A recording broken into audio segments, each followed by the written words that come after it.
So with just over a week to go now, the presidential candidates are busy and strategic on the campaign trail. Polls show Georgia is in play, so we are receiving a lot of attention from both Republicans and from Democrats. Today, Dr. Jill Biden is in Macon and Savannah, stumping, of course, for her husband, former Vice President Joe Biden.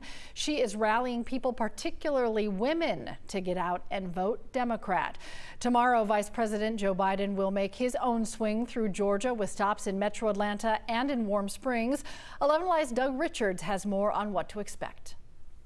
Joe Biden will be the first Democratic presidential contender to visit Georgia during a fall campaign since Bill Clinton, who was also the last Democrat to win Georgia's electoral votes. Warm Springs is one of Georgia's most historic sites because of the Roosevelt Warm Springs Institute for Rehabilitation. Franklin Roosevelt founded it 95 years ago after he was diagnosed with polio. Roosevelt was elected president 7 years later and died at his cottage at Warm Springs after he'd been elected to a fourth term. Democrats think the symbolism of a Biden visit to Warm Springs is important as America deals with its largest ever public health crisis and what many might describe as its unhealthy political divisions. His visit to Warm Springs is incredibly symbolic.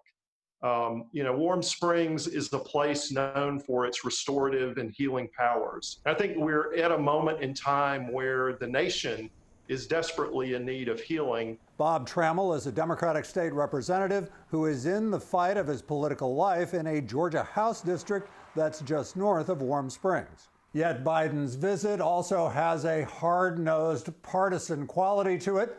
Tonight on 11 Alive News at 6.